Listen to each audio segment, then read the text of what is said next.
little cartels? Cartel?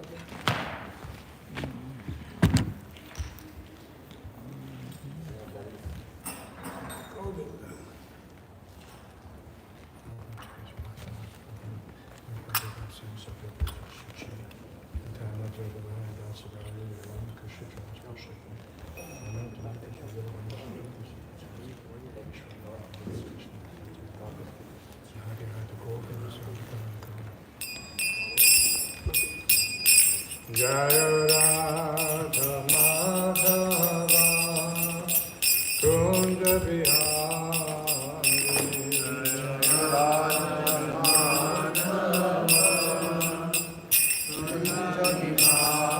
Jaya Radha Madhava Kunja Bihari Jaya Radha Madhava Kunja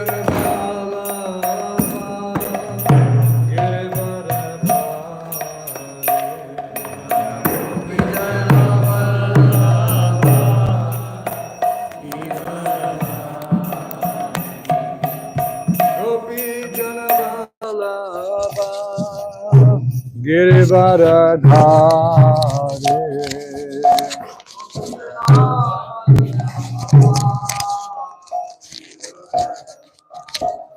Yasharanandana Braja Janarandana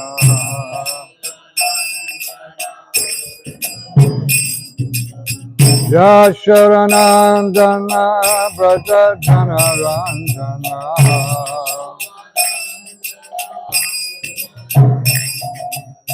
Yamuna Chira Vanachari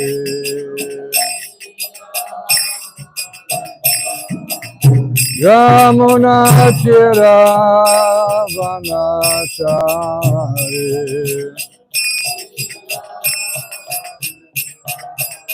Jaya Radha Madhava Kunja Bihari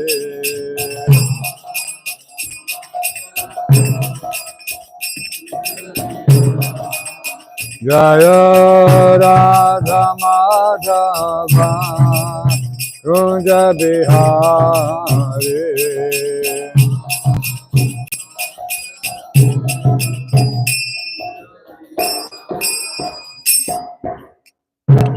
Jai Om Vishnupad Paramahamsa Parivrajakacharya Saraswati Shri Srimad Divine Grace of Bhagavatam Bhaktivedanta Swami Srila Prabhupada Ki Jai Nityalila Vishnu Vishnupad Paramahamsa Parivrajakacharya Saraswati Shri Srimad Divine Grace Srila Bhaktivedanta Saraswati Thakur Goswami Prabhupada Ki Ananta Koti Vaishnava Vrinda Ki Granta Raj Srimad Bhagavatam Ki Gaur Premanandi. All glory to some of the devotees. All glory to some of the devotees. All glory to some of the devotees. All glories to Sri Guru, Sri Gauranga, and Srila Prabhupada.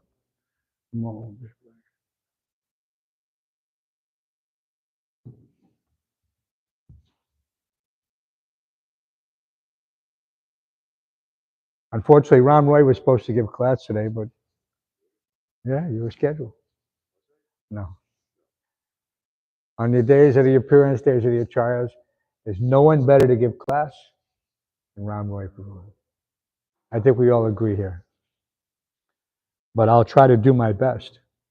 And we'll reiterate what we mentioned this morning, that this is Vasanta Pancami, very special day, all over India, celebrated. And as you all saw this morning, the deities are wearing their beautiful yellow dress. And just to go over, so there's the appearance of Srimati Vishnu Priya. Now we know who that is, right? Everybody knows who that is, especially Vasili. And it is Saraswati Puja, which is very famous, of course, all over India. Everyone is very happy, especially all our students. They're all worshiping Saraswati Devi, who is, well, they're hoping will award them superior knowledge to pass all their exams. And what else is today? It is the disappearance of Srila Vishwanath Chakravarti Thakur. And it is the appearance of Sri Pundarik Vidyanidhi and the appearance of Srila Raghunath Das Goswami and Sri Raghunandan Thakur appearances. So many appearances today. If we examine, of course, we understand that these are very auspicious in their own right, but then they're occurring also on Vasanta Pancami.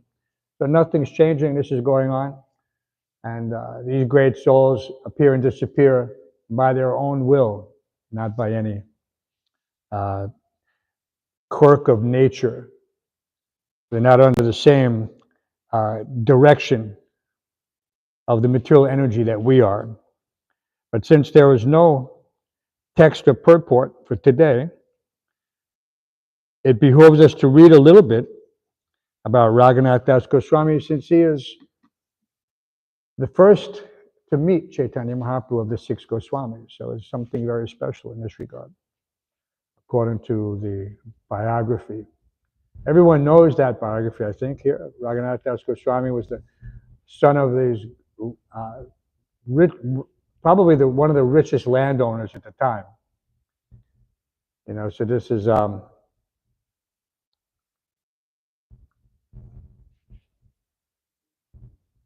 right. We're having Raghunath Das Goswami. Yeah, that's the instructions here.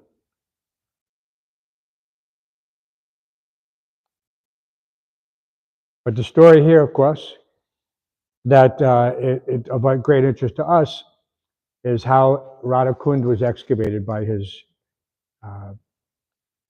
intercession with one rich Seth. Seth is also another term for landowner or this mercantile class.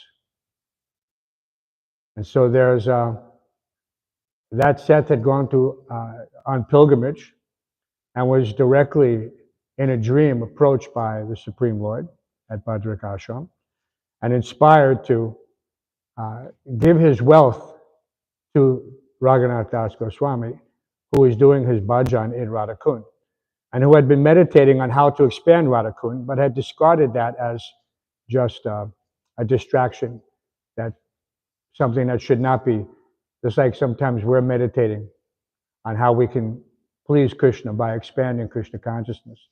But at the same time, it shouldn't be done for one's personal aggrandizement. And so he was discarding this desire to expand Radhakund as something that was coming up from within himself, and that there was no external inspiration. And so therefore he discarded it as being part of his inconsequential. You know, sometimes we don't know, is this my ego talking, how I should want to expand Krishna consciousness? And maybe we're thinking that there'll be some shadow fame or glory associated with that task. And therefore we undertake it in that spirit as opposed to a spirit of selfless service. So this is always something we have to be a little cautious about, that we should question our motives. Why am I doing something? Am I doing it for profit, distinction, adoration, or am I doing it to please Krishna? And so discarding his own desire to expand, Krishna from within, obviously, directed this Seth to approach him and offer all of his wealth. So understanding how Krishna was working in that respect, and how the Seth had revealed the dream, not just that he came and spontaneously. So this way Raghunath Das could understand that, no, this is Krishna directly. And so therefore we see, and they obviously excavated Radhakund, Shamakund, and several of the other kundas in that area. And we see that Raghunath Das Goswami's Samadhi is right there as well. So this is that short story in that regard. At least that's how it's described. But the instructions also to Raghunath Das Goswami is very interesting, how Chaitanya Mahaprabhu phrased this on their meeting. And there was Mahaprabhu had given him over to Swarup Damodar. and said that Swarup Damodar is more capable than me to guide you in this respect. But then he said and this is something that we should try to understand, the instructions coming from the Supreme Lord, just like if one hears from someone else, just like one of our garblers may say something, we may take it or leave it according to our ego. That instruction, we see things through our unfortunate material mentality. And so this becomes a problem because we're not seeing how Krishna is acting through others. So this, and especially if it's something which may not be palatable to the ego. So then Mahaprabhu said to him, Raghunath Das Goswami, nevertheless, and this is Antilila 6.235, if someone wants to go there and to follow that up. Antilila 6, chapter 6, and then 235, this verse starts. Nevertheless, if you want to take instructions from me with faith and love, you may ascertain your duties from the following words. Gramya kata na sunibe, gramya bharta na kahibe, bala na kahibe, ara bala na puribe. This is a very famous verse. Do not talk like people in general or hear what they say. You should not eat very palatable food, nor should you dress very nicely. So this is a very interesting instruction in this regard. And he continues, and of course we know how this ends.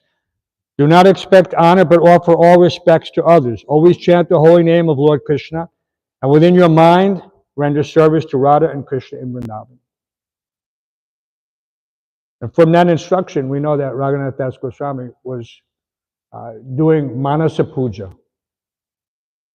And the famous story connected with that is that he was offering very nice, foodstuffs, of course, just like we know the other story of the other Brahmin that was taken immediately back to Vaikuntha after he burned his finger testing the temperature of the sweet rice that he had mentally prepared. So Raghunath Das Goswami, who only ate 1 leaf cup of buttermilk. This is where we say, well, it's not, sometimes we see that they, in some places it says they were subsisting on butter, but it's not butter, it's buttermilk.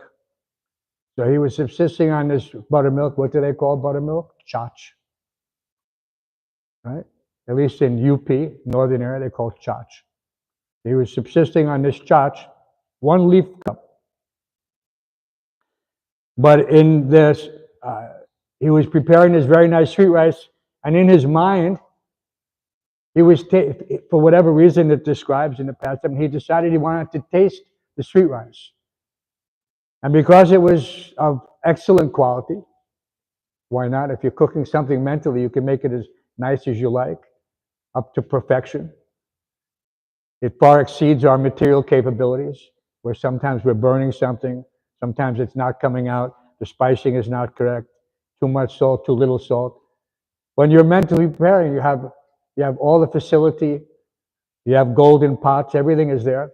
So he was eating, and somehow or other, he became afflicted. And so when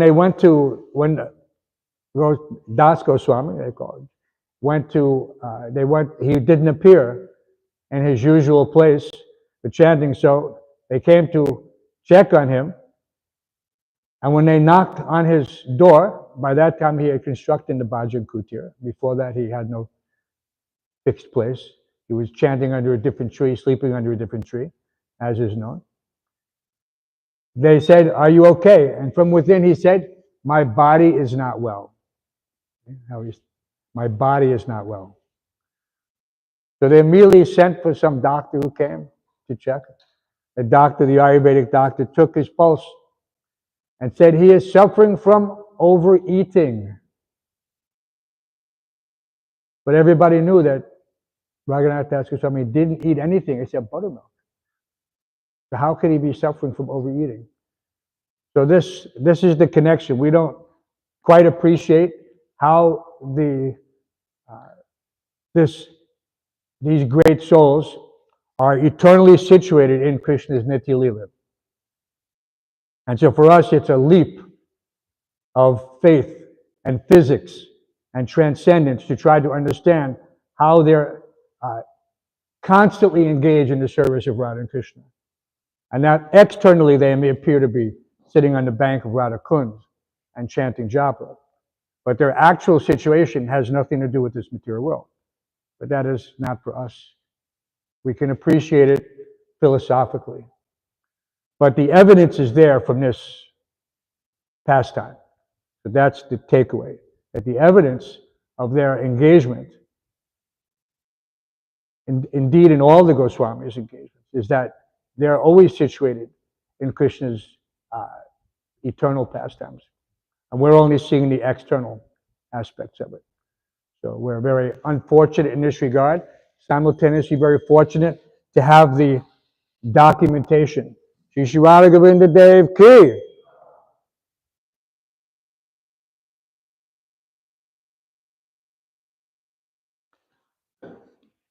And who is Das Goswami? Who is Raghunath Das Goswami's deities? Radha Govinda. His Radha Govinda, according to the ISKCON Desire Tree. And they have a very nice picture there. If you go out there, you want to read some historical reference, I encourage you all. Our takeaway is not to become historians. If we can relish these pastimes and understand the purport, as Chaitanya Mahaprabhu is giving here, these things are all happening contemporaneously. All these things which give us some essence, just like the nectar of instruction.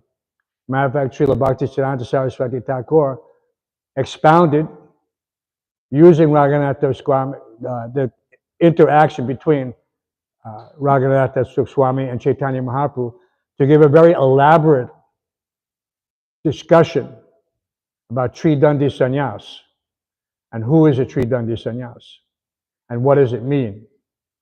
So these things are all there and one can find them. And that is, but that goes too far and too deep. But again, these things, we're not reading about the history of a personality. These things are too deep in the sense that how they're all engaged as the eternal associates of the Lord to participate when He appears. And so there's so many, and who these personalities are, even the great historians cannot describe it specifically. Maybe this gopi, maybe that gopi, maybe this manjarina. That's not our business, is not to try to follow along with these things. But the instructions, so what does Mahaprabhu say? Continued his instructions with faith and love. I have briefly given you my instructions. Now you will get all details about them from Sarup Damodar. And what's the next shloka that Chaitanya Mahaprabhu offers to Raghunath Das Goswami? Shunadapi suni cheno ataro api suhishana amanina manidena kirtaniya siddhare. One who thinks himself lower than the grass, who is more tolerant than a tree, and who does not expect personal honor, but is always prepared to give respect to others, can very easily always chant the holy name of the Lord. And just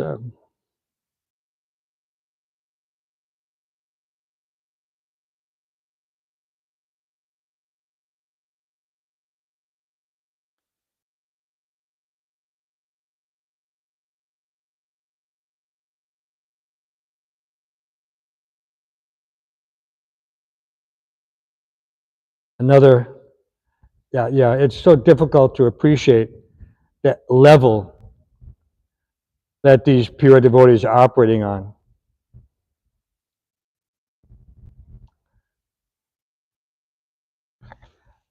when he's taking 1 cup of buttermilk a day, one of his followers one time, out of love and devotion, makes a leaf cup from leaves from the that grows on the bank of one of the opposite parties of there's Chandravali and there's Radharani. These are the right wing and left wing gopis, not like politics. Right wing and left wing gopis. So this follower brought him a leaf cup of buttermilk made with the leaf from the how they make these polished leaves from the bank of this Chandravali's kund. And when Goswami he gave it to him, he says, "Where did you get such a beautiful leaf cup?" And he said, "Well, I made it myself from the leaf from this tree that grows on the bank here." And he said, "We never take anything from that, that party, the opposite party, because he's in Radharani's party, in his eternal pastime." And he threw the buttermilk along with the cup and discarded it. We never take these things. So again, these things are very difficult to appreciate, but the pastime is there. That's how deep they go into it. That's how we can understand, superficially at least, how the meditation, how that level of samadhi can appear even in this lifetime. Otherwise, why would they exemplify it? If there was no need for us to appreciate it. And so in this way, we get some superficial understanding, but in the form of encouragement. That yes, these personalities are there. Sometimes our God brothers would try to understand who is Srila Prabhupada. This became a little bit of a discussion at different times. And, Prabhupada was very much keen. He always displayed a certain mood. And who are we to try to appreciate the mind of a pure devotee? It's actually not a task that one indulges in. But Prabhupada himself would hint that his meditation was on Krishna and the cowherd boys. But from what angle? As a cowherd boy or as a gopi appreciating the cowherd boys? We don't understand these things. And it's not really up to us to try to appreciate. We can only just consider that there's that Nikunja unit, that the spiritual master is engaged in the intimate pastimes. What aspect of the intimate pastimes? We'll find out at some point. But no doubt he's there involved in Krishna's Leela. And so that's enough for us to know who are these pure devotees and how they appear by Krishna's will. Remember, it said Prabhupada in his arrival poems, he's asking Krishna, "Why are you sending me here? Why are you sending me here?" And sending him from where? Krishna's not sending him from Calcutta. Where is Krishna sending Prabhupada from? So who's delivering the holy name? You see.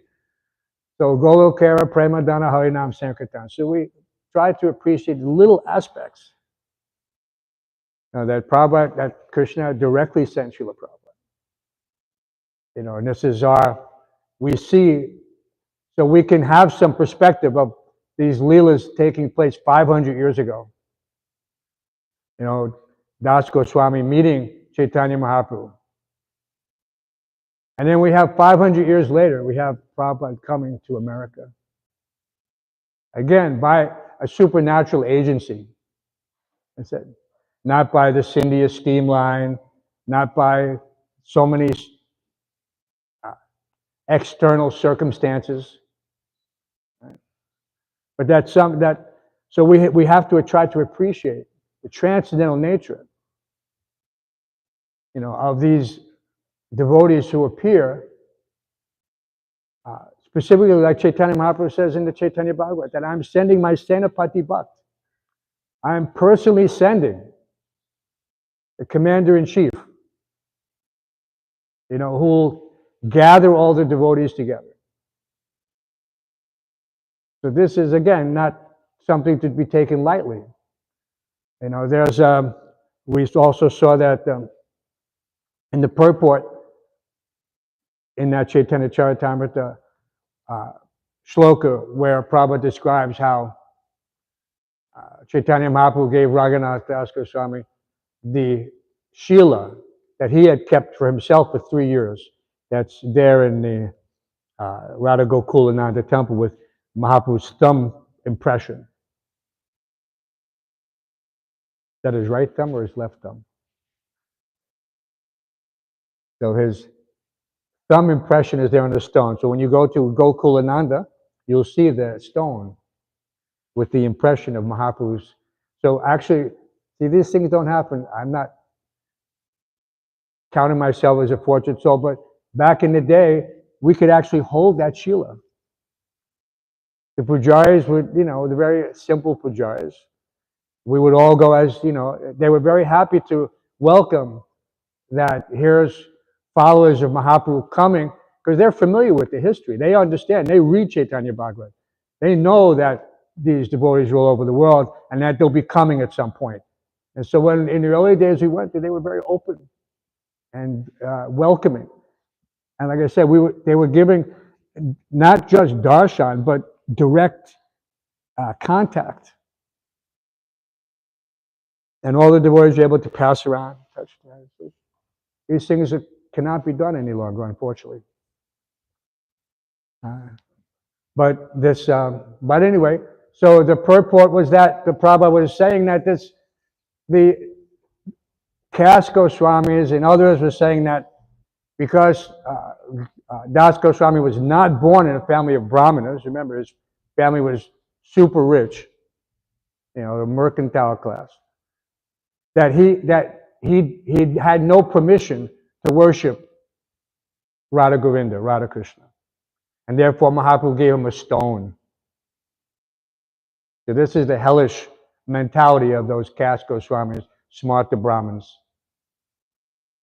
You know, that they see a Vaishnav according to some material calculation. Is there anyone who thinks like that? Naraka, he goes to hell. He has literally purchased an express ticket to hell. So, yeah, just like you can purchase express ticket on the train. So these people have purchased express tickets to hell because they see Vaishnavas from a material calculation, material standpoint. And who can imagine that putting, you know, Raghunath Das Goswami in such a category like that and seeing him. So, of course, Prabhupada expanded that and said that, yes, so many of us, he was giving, and poignantly, in his Nectar of Devotion lectures in the courtyard of Radha Damodar, in the midst of the Goswamis, because all these Goswamis were caste Goswamis who had inherited the temples by one way or another, whose care and worship of the deity was totally negligent. You know, there was nothing. Now it's extremely opulent. Why? Because Prabhupada embarrassed them. You know, showing how the Western Vaishnavas were, in many respects, superior to them in every manner. And so in one sense, this is Prabhupada's strategy to bring them up to the original standard by implementing that standard within ISKCON, a society of foreigners. And so he's giving this lecture in Radha Damodar, 1972, I forget which date, which lecture, but he was essentially speaking to the Goswamis that were present there and telling them how unfortunate they were that they could not appreciate how the prophecies of Chaitanya Mahaprabhu, how the prophecy of the Chaitanya Charitamrita had come true, and here they are, you know, all these Vaishnavas, and that they're being rejected and seen with so much skepticism and treated so poorly. And so Prabhupada was severely chastising them like that, and saying that he hoped that they would come to a higher standard and appreciate what is actually happening. You know? And of course, eventually, and of course they didn't appreciate it. The only reason that they appreciated it, I'm sorry to say, is when they realized that it would make them a lot of money. And then they began to worship the deity very opulently. They, people, because nobody, Radha Damodar was a totally neglected temple.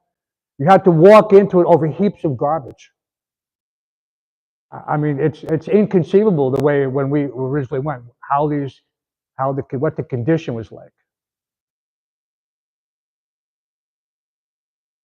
And now you see it's just, of course it's well attended and thousands and thousands of people are going there daily. And the deities are beautifully taken care of now, at least externally, superficially. And who is to thank for that? His Divine Grace, A.C. Bhaktivedanta Swami Prabhupada. And so this we could say is part of Prabhupada's legacy. We don't want to use the word Leela because some people will criticize, but this legacy is that he, like Das Goswami, resurrected Radhakund. Srila Prabhupada resurrected Vrindavan. He literally resurrected Vrindavan from nothing. It was nothing. There was no tourists. There was nobody coming there. There was no yatras. There was no, Brajmanda Parikram. There was nothing.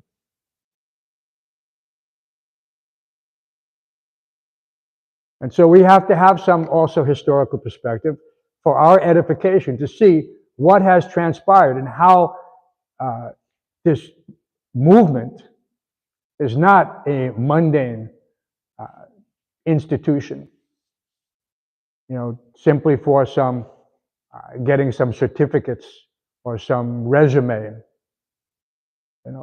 This is the opportunity of one's millions of lifetimes to be able to associate in practically speaking, in the Leela of Chaitanya Mahaprabhu. There's no other way to really understand it. At least internally, we can appreciate it. Externally, some may take, some question about that. But for us, there's no question. For those of us, what is it Chaitanya Mahaprabhu is saying to Raghunath Goswami? With faith and love.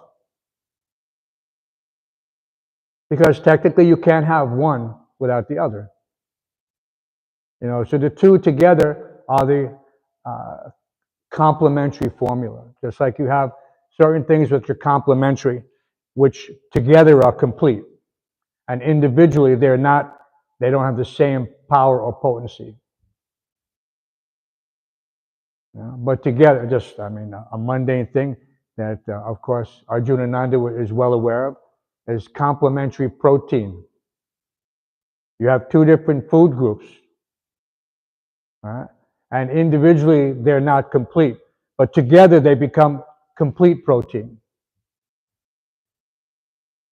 And so where we see things, we have access through Prabhupada's books, through which are lovingly preserved and translated. And when we go into Prabhupada's room here, museum, and you see in the glass cases those two books, why are they in the glass case? We have a book on Prabhupada's desk, and that book could just be there. Because those are the books that Prabhupada used to translate Krishna book, Srimad Bhagavatam, and Chaitanya Charitamrita. So those original books are right there. So there's so much potency, involved in, this, the paraphernalia that we've attempted to preserve, including, the deities that Srila Prabhupada personally gave to New York, Radha Govinda. Same deities, as Radha Govinda in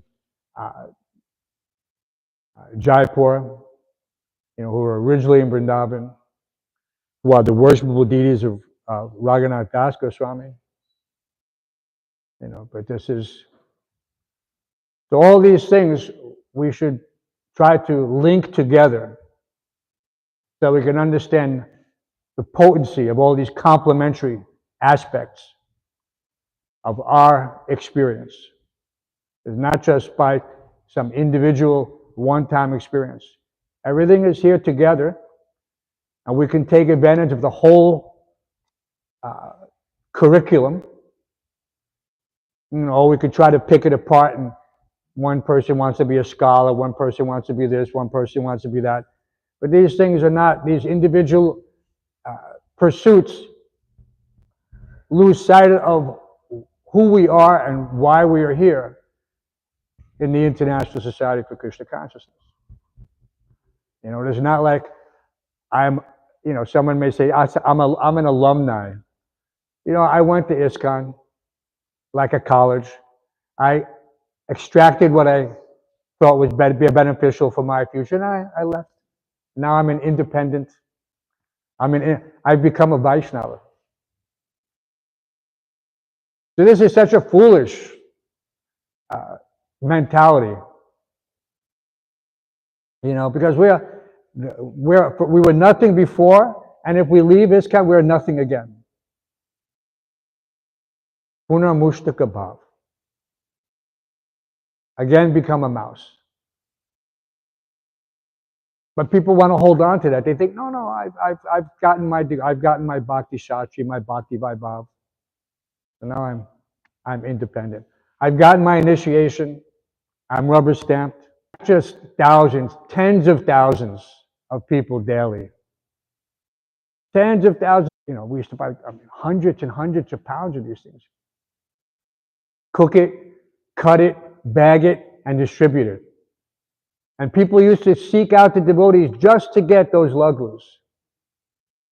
They'd say, do you have one of those bars? They were so good. And so many, who knows how many devotees that was their first encounter with, I'm sure it was everyone's first encounter with Krishna Prasadam on the street.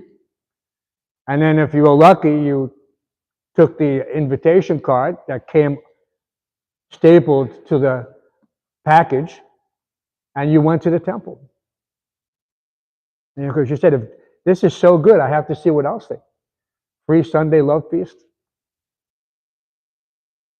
So all these things taken together are just like when you test a pot of rice to see if it's cooked, you take one kernel from the center, and you can understand that the whole pot is cooked. So all these things taken together can, if one is perceptive, reveal the transcendental nature of this ISKCON. And Prabhupada used to say it all the time, but we have a tendency to minimize it for whatever reason.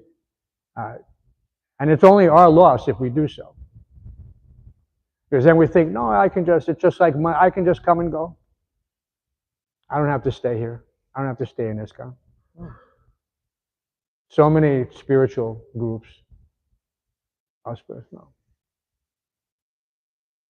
But this is Maya's trick. Just like what is that? Divide and conquer.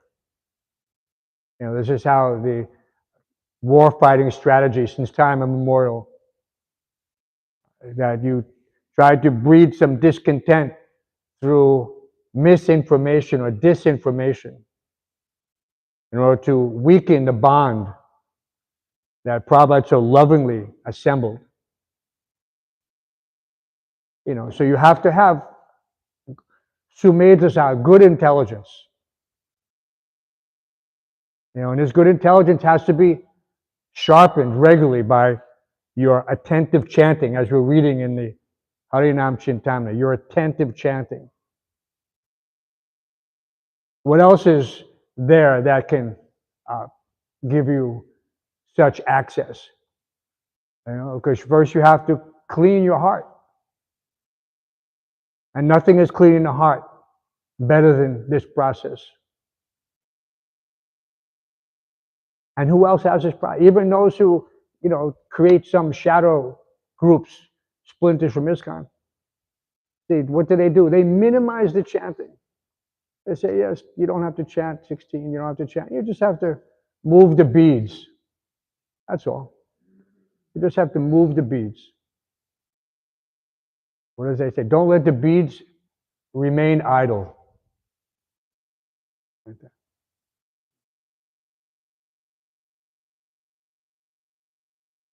And even when you say, oh, but it says fixed number of rounds, yeah, okay, so do at least 4.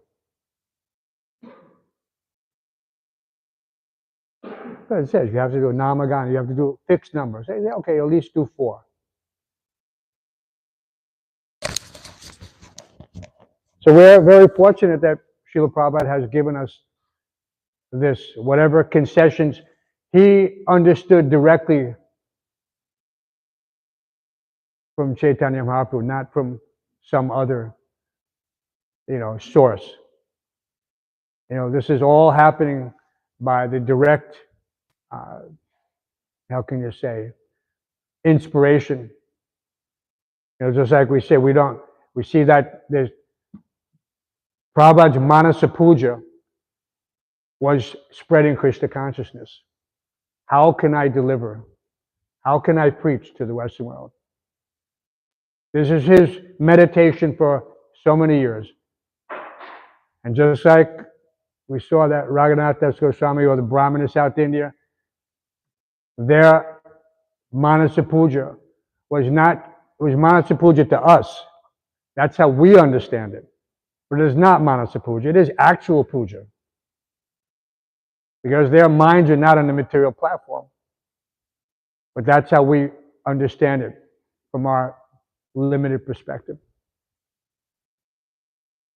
So therefore, that these pure devotees are called Trikalagya.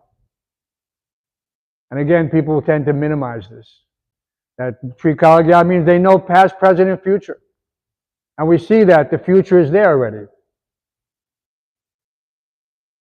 And it's already expanded. And so if someone had told the early devotees on 22nd Avenue that there's going to be 1,000 temples, they would have said, you're kidding. Ragtag bunch of hippies. Like that. How are there going to be thousands of temples all over the world and millions of followers? So that is the Trikalagya. And so one who loses sight of that, yes, then very quickly he may think, yes, this is just some mundane institution. And it has its faults, it has its critics, it has its things. These things are all dogs barking at a caravan. Right? Isn't that what they say?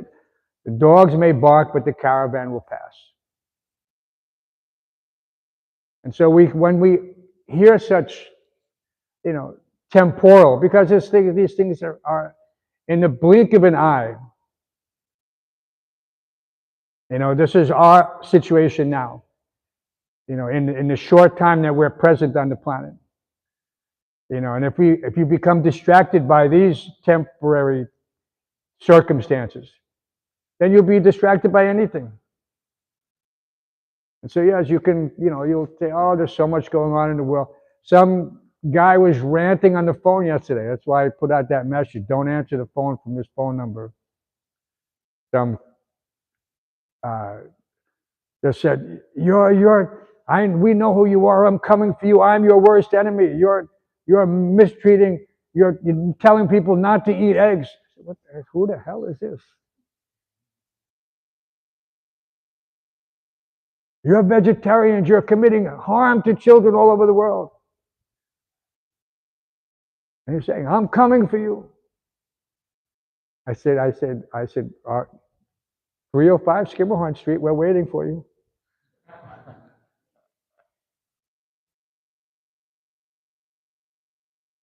They said, no, I'm not coming like that. I didn't think so, but anyway. I was hoping, but anyway. But this is what's going on in the material world. People have Maya has so many ways to try to uh, affect, because she can't affect ISKCON. She can't affect, this movement. Prabhupada said is directly coming from Krishna. He said that ISKCON is part of that Golokera Premadana consideration. That's not simply a mundane institution.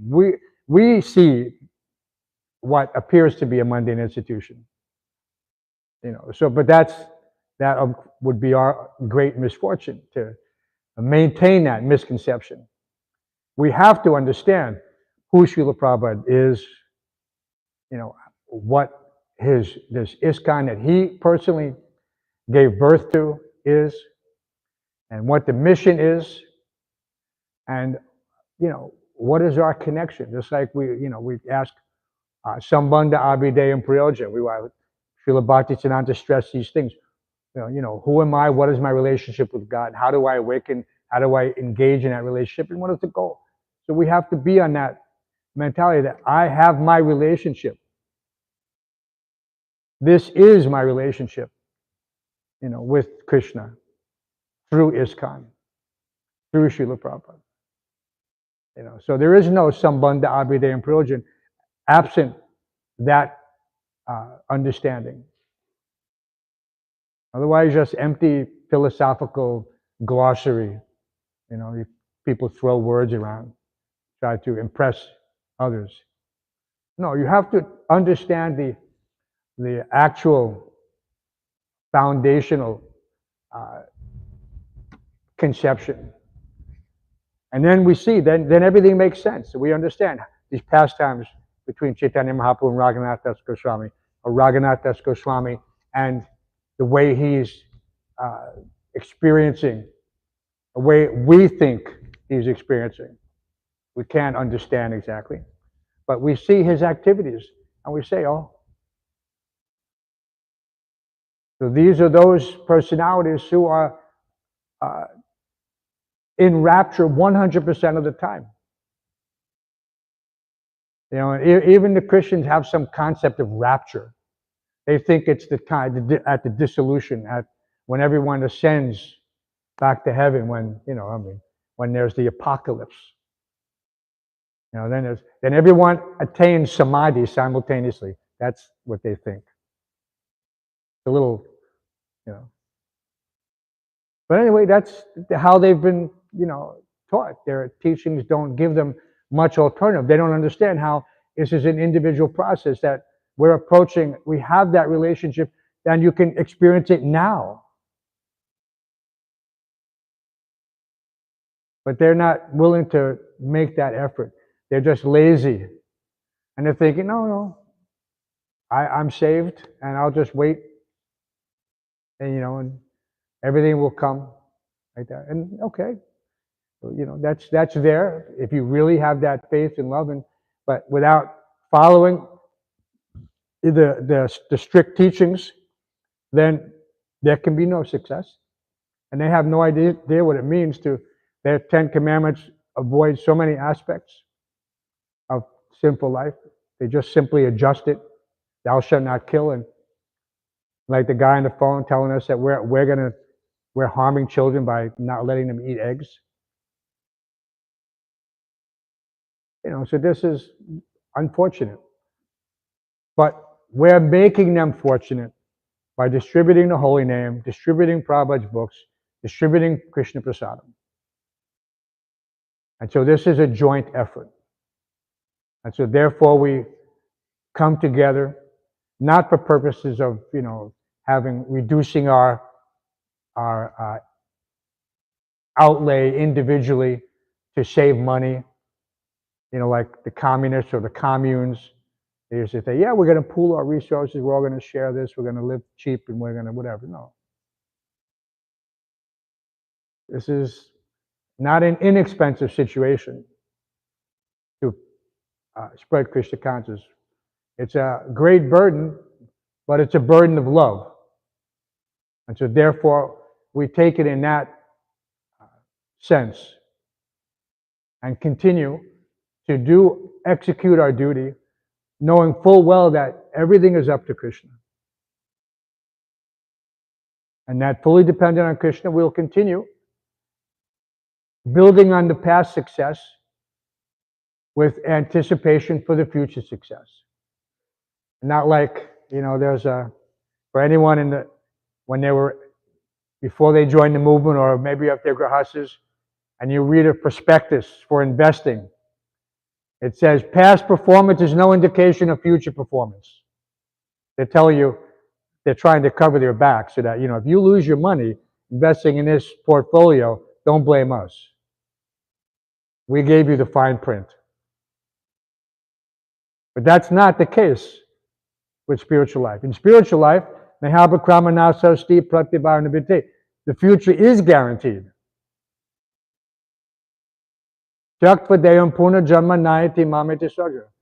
Everything is guaranteed. So there is nothing else has a guarantee like this in the material world. Nothing. Like I said, you have to read the fine print in everything you ever signed. Every time there's an update on your phone and you have to sign, you have to read the agreement before you can click next. It's 33 pages of minutia that's telling you, yeah, you can't sue us, you can't do this, you can't. If you want to play with this thing, you have to click and just accept that we control you and we don't have any liability.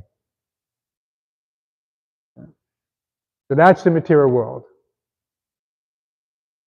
And the spiritual world is, one time, Sarvadhamma Pratyaja, I will deliver you from all sinful reaction, do not fear.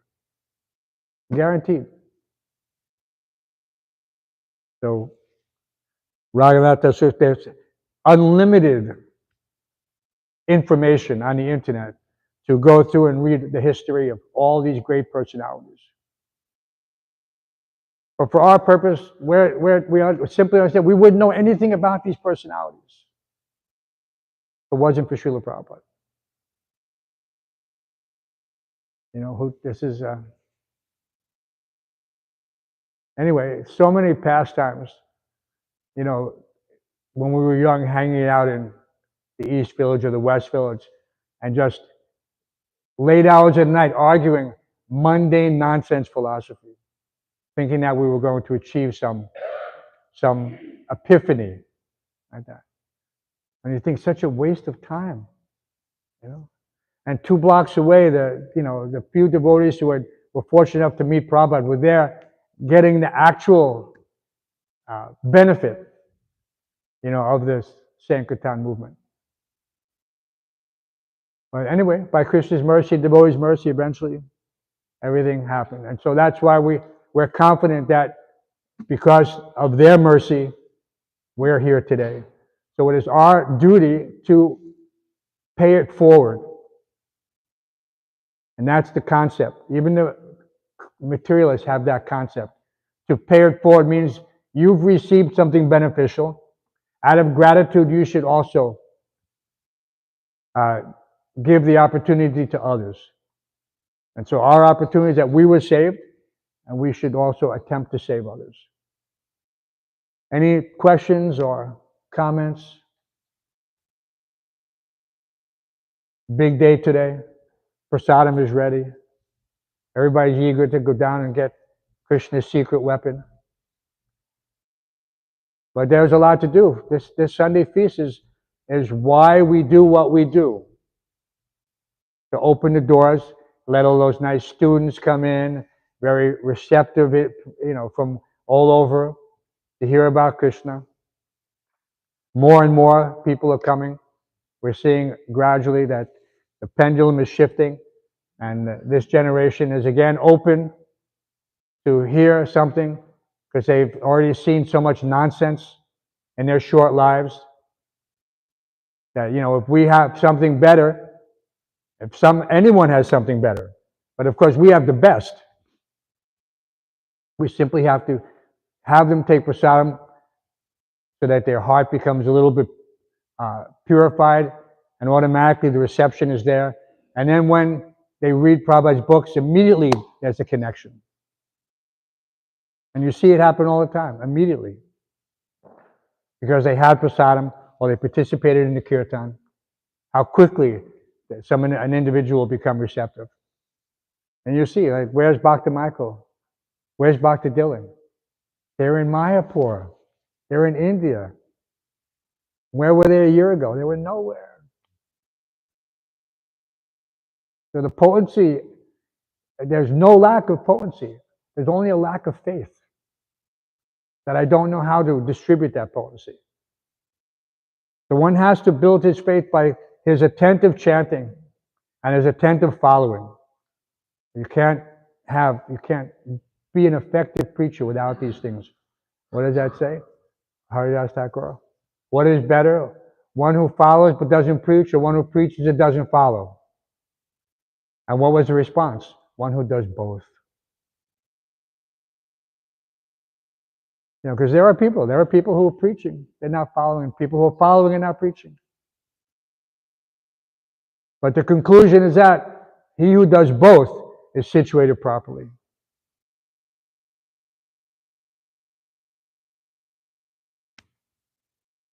No question. Not even Bhakti Vasili. No. Yeah. Okay. No. You're talking about how the Goswamis are eternally situated in Lord Chaitanya's Krishna's Leela. I was just wondering whether some of the Prabhupada disciples, the way they came in and accomplished so much over a very short period of time, could we say that there were also very extraordinary personalities that had to be, there in a particular time and space? Prabhupada gave a hint. He said the demigods are taking birth in this movement in order to assist. And he also indicated by in planting the seed how these, and Chaitanya Mahaprabhu said it himself. Senapati Bhakt, commander-in-chief of what? Commander-in-chief, there have to be troops. There have to be soldiers. There has to be an army. And so that army is not just some, how can you say, artificial thing. There had to be some planning somewhere on some level. And to Prabhupada, yes, the demigods are taking birth in order to take part in this movement. You know, so in this way, he was saying, so we're not saying that these individuals, because demigods are not necessarily part of Krishna's Leela, but they're part of Krishna's army, his executors of various functions, you know, people who are in a liberated state, personalities, but they're jivas. You know, of course, everybody's a jiva besides Krishna, you know, but at the same time, there's understanding that everyone has their role to play. And so we don't contemplate, you know, we don't like to think, who are we? We're no one. You know, lower than the straw on the street. You know, that's the faith and love that Chaitanya Mahaprabhu is teaching, that these are the instructions that you must follow. But of course, he's given this instruction, but then there's the example. So there's the precept as well. So, yeah, so we see that these some of these early disciples of Prabhupada were certainly empowered. You know, but that empowerment was directly linked to Prabhupada. Because like I said, in that conversation, he said, if you're not following, you're not my disciple. You know, so there's a lot of potency involved there. There's one saint in ISKCON. Who, anybody know? Who's that saint? Who? Jayananda. Jayananda. So Prabhupada pronounced that Jayananda is a saint. If you understand Jayananda's life and story in ISKCON, you can see that, yes, this person had exhibited all the symptoms of someone who could be called a saint. So this is very interesting. And Krishna personally preserved his purity through various means.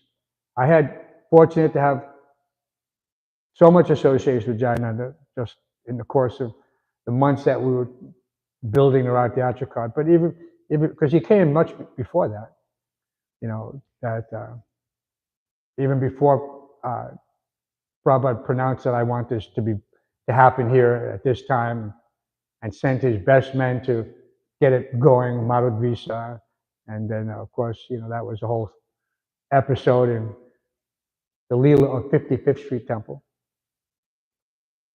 But Jayananda, together we talked endlessly for hours because we were just driving around New York City looking for materials to build the Rath Yatra cart.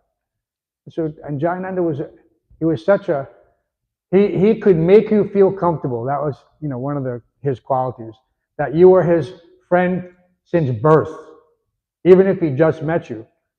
And and over the course of months, it felt like I've known this personality my whole life, because he was very open, and he revealed, and of course the Dati Putigrinati, the things he revealed are not, it's confidential, because it specifically says there, confidentially revealing one's mind. But in that confidentiality, he revealed who he was, what an elevated soul he was. And I, continually feel grateful that I was able to associate with a person of that caliber and have him as an example. And I can say honestly that, without such examples like that, maybe I wouldn't be a devotee now. Maybe I would have taken it cheaply and thought, all right, Dayananda left, Prabhupada left, I'm leaving too. But Prabhupada said, don't be surprised who leaves, be surprised who stays. Famous thing. So that should always be it in your mind. Don't be surprised who leaves, be surprised who stays. Because those who are staying, what are they displaying? Above and beyond everything else, faith and love. So this is it. Very important. These two complementary that make complete one's relationship with Krishna or the spiritual master.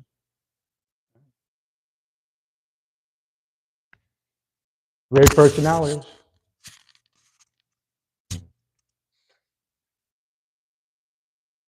Raghunath Das Goswami ki, Vrindavan Dham ki, Madhukund ki,